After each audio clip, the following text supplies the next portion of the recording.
Hey y'all, it's Dr. Alduan Tartt. I just so excited because I promise that this season that I am going to be more interactive and live and direct so you can have more access to me. Why? Because so many people need mental health and wellness. I tried to do this earlier today, but had some technical difficulties. So we're locked in today. I want to talk to you about what keeps us stuck in grief because I know your time is valuable. Unfortunately, everyone's having to deal with something right now. Everyone's having to deal with something. And a lot of what's going on is people having to deal with grief and loss. Maybe you're having to deal with grief of a loved one. Maybe you're having to deal with the grief of losing a job. I saw that they announced so many layoffs today. You're having to deal with the loss of a divorce or a breakup, or there's just things that you want, and you're just like, I can't find it. But today specifically, I want to talk to you and anyone dealing with complicated grief. With complicated grief. Now, this Saturday, just really quickly, I'm doing an overcoming grief and loss group. All right, y'all just go to drtart.com and check that out, right? Go to drtart.com and check that out. But today, specifically for you all, I want to talk about what keeps us stuck. All right. And so this psychologist by the name of Dr. Martin Seligman, right? He discovered three P's that both keep us stuck and help us bounce back from grief and loss, divorce, and hardships. Right. And Dr. Seligman is a legend when it comes to the field of psychology. It's important. It's important. And what he's found is that there's three things that actually keep us stuck. And so let me just unpack this for a minute. So as a psychologist, I see grief and loss cases every week, sometimes every day, right? Due to where we are, especially during the holidays, anniversaries, mom not being here, dad not being here, going through a divorce, getting laid off from a job, kids going off to college, a breakup, not being in a relationship, loss of health. I was talking to someone about just the loss of her ability to just do what she needs to do because she's on oxygen. And so it's just needed, right? It's needed. And so I want to talk to you about how to actually recover. And so I help them to actually recover. Psychologists help people to recover. Now, why am I doing this? In the Bible, it says, Matthew 25:40, it says, and the king will answer them, truly I say to you, as you did it to one of the least of these, my brothers and sisters, you did it to me. And so what they're talking about, Jesus is talking to the disciples, is that it was like Jesus said, when I was hungry, y'all gave me food. When I was thirsty, you gave me water. When I was a stranger, you took me in. And the disciples were like, when were you hungry? When were you thirsty? When did we do something for you? When were you a stranger to us? And this is when Jesus replied, whatever you do to the least, whatever you do for your fellow, man or woman in my name, you do for me. All right, and so I'm doing this for you guys. God has called me to do it, and I'm issuing a challenge to my other ministers, but really Christian psychologists out there, helpers, healers, psychologists to really do more. So let's dive in, 'cause I know your time is valuable. All right, number one, personalization is the understanding that not everything that happens to us is because of us. Now you're saying, what does that have to do with grief? Whenever we grieve a lot of times, what keeps us stuck is like, I should have known dad was going through issues. I should have gotten that heart medicine earlier. Or I should have known that heart medicine probably, I should have talked to the cardiologist. Or, you know what? I should have been there when I got the call. I was at work and mom was at home. Or when my kids went out to play, I should have known. No, no, no. All that's an attempt to try to bring our loved ones back. Or I should have known that the divorce was going to happen. A lot of times we don't know, right? And sometimes personalization is an attempt for us to blame ourselves in a way to give us some type of control of maybe bringing that person back in the past. Now we know it's futile, but oftentimes I'm telling you, when people get stuck, this is where they get stuck in the personalization, right? I should have gone to the doctor. I should have gotten dad better health care. And when that nurse came in and they put him on that medicine, I should have known. I should have gotten him vaccinated, or I shouldn't have gotten him vaccinated.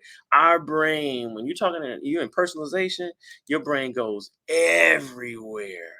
Right. Yeah. And I see you, Bernadette and Phoebe, looking at this and saying, that's what our brain does. We blame ourselves, right?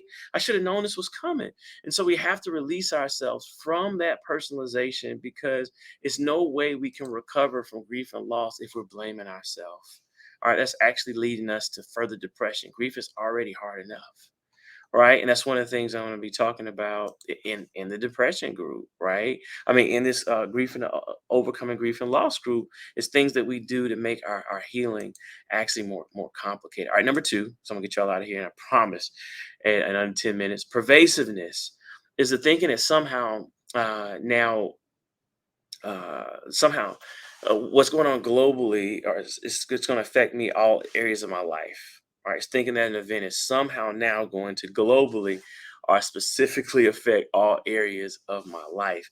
So what this looks like is, you know what? I don't know if I can go to church again, because if I go to church without my significant other or my child or my friend, it's gonna feel weird. All right. I don't know about that. I don't, you know what? I don't know if I can go back to couples events anymore, because it's not the same since my husband's not here. I don't know if I can, call my friends after I got a divorce, because maybe they're gonna look at me differently. No, we're not. We're gonna support you. We're gonna support you. But that's how the brain thinks. Like this thing is affected. I can't be happy. This is the biggest one I see. I can't be happy without mama. I can't be happy without my sister. I can't be happy divorced. I can't be happy single if I'm going through a breakup. I can't. All right, this is going to affect every area of my life. Can you see can you see if we go with the personalization, and then we have pervasiveness to where a loss affects every area of our life? No, that's too heavy. So we have to localize it, and so I help people to localize the loss. Yes, just like I miss my grandfather. Yes, I miss him. I miss Papa, and I have to look to my dad, and I have to look to other elders to get wise advice. But there's only going to be one Papa. I miss him, but it does not affect me at work. It doesn't have to affect me with my kids. I miss my grandfather. I miss my grandfathers. I miss my grandmothers. I don't have access to any of them right now. But and I had them for many years, and more than most people. But I don't. It doesn't have to affect my family, right? I can have moments. I can have days. I can have weeks where I can enjoy family. Yeah, all right. And the third one is permanence. Permanence. All right. My life will never be the same. I will permanently be scarred from relationships. I will permanently, and I see a lot of people who are afraid to enter relationships because they've been hurt by mom, by dad, by exes, by friends, right? And when we say, I permanently can never trust people, I permanently can never love again. I can't get another dog again because it hurt me when I had to bury my dog or my cat, you know, or you know what? I'll just don't know if Christmas, Thanksgiving, birthdays will ever be celebrated without mom, without my baby. I'm being real with you all, right? No, yes, you can. And let me tell you how to do it. It's called Option B. Option B. Option B is a book actually written by Sheryl Sandberg, who was, I think, a COO at Facebook, and she suddenly lost her husband, and she came up with this concept of Option B life. And Option B life means like Option A life is with the person you love. Option A is with my grandpa. Option A is with my friend who's gone on to be with the Lord, Minister Kevin Beeman. Option A are the loved ones who I don't have access. My cousin Sadie. I mean, those losses still affect me, but the option B life is, all right, I can focus on who's around. I can honor them. I can still have an option B life. I can, if say it's divorce, I can date again and have an option B. Now, option A is my husband to never go on and be with the Lord, or my wife to never be with the Lord, or my relationship to work out. Or option A is my children staying at home versus going to the military and college. But option B, I'm going to socialize with other people and I want to connect with others. Does that make sense? So you actually create, so you recognize the loss, but you also say, I have to live too, and let me make my day-to-day life easier versus just focusing on what I've lost. Let me add some things. So I want y'all to check out this overcoming grief and loss group if you know someone who's in need.